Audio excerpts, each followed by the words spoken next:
कुणबी प्रमाणपत्र मिळवण्यासाठी मराठा क्रांती ठोक मोर्चा आता आक्रमक झाल्याचं चित्र बघायला मिळालं। थेट जिल्हाधिकाऱ्यांच्या दालनामध्ये जाऊन कुणबी प्रमाणपत्रांची मागणी करण्यात आली। रमेश केरे पाटील यांच्या नेतृत्वामध्ये हे आंदोलन करण्यात आलं। सरकार म्हणतं मराठवाड्यातील मराठ्यांना कुणबी दाखला मिळणार आणि त्यासाठी जिल्हाधिकारी कार्यालयामध्ये आलो होतो असं केरे पाटील यांनी म्हटलेलं आहे। ओबीसी प्रमाणपत्रासाठी मराठा क्रांती ठोक मोर्चा छत्रपती संभाजीनगरमध्ये आक्रमक झाले आहे। थेट जिल्हाधिकाऱ्यांच्या दालनात जाऊन त्यांनी कुणबी प्रमाणपत्राची मागणी केलेली आहे। आपल्यासोबत रमेश केरे पाटील आहे, अध्यक्ष आहे संघटनेचे, त्यांच्याशी आपण बोलूयात। नेमकं आज तुमच्या मागण्या काय होत्या आणि काय कलेक्टर साहेबांसोबत जी चर्चा झाली तुमची त्यात ठरलं काय? हे बघा, हैदराबाद ग्रॅज्युएटनुसार मधील विचारात घेऊन मराठा समाजात पात्र व्यक्तींना कुणबी किंवा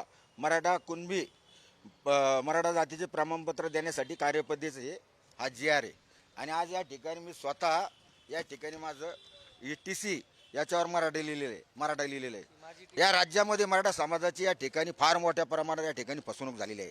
दुसरा विषय मी तुम्हाला सांगू का, छगन भुजबळ आणि हाके हे जाणून बुजून ओबीसी आणि मराठा वाद लावण्याच्या ठिकाणी प्रयत्न करत आहे। ते काय म्हणताय माहिती का, आमच्या ओबीसीच्या आरक्षणाला धक्का लागला, ओबीसीच्या आरक्षणाला धक्का लागला। अरे त्या GR मध्ये असं आहेच नाही का त्या ओबीसीच्या आरक्षणाला त्या ठिकाणी धक्का लागलेला आहे।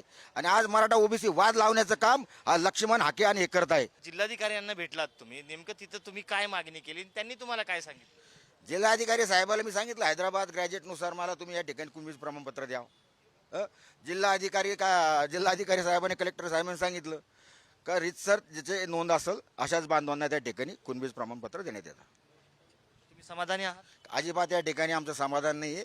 मराठा आरक्षणाचा लढा अजून बाकी आहे आणि येणाऱ्या काळात मराठा समाजाच्या वतीनं, मराठा क्रांती ठोक मोर्चाच्या वतीनं फार मोठ्या प्रमाणात हा लढा आम्ही उभा करणार आहोत। आपण पाहिले हे होते रमेश केरे पाटील। कॅमेरा पर्सन अमोल वागुलेसह मी सचिन जिरे, पुढारी न्यूज, छत्रपती संभाजीनगर।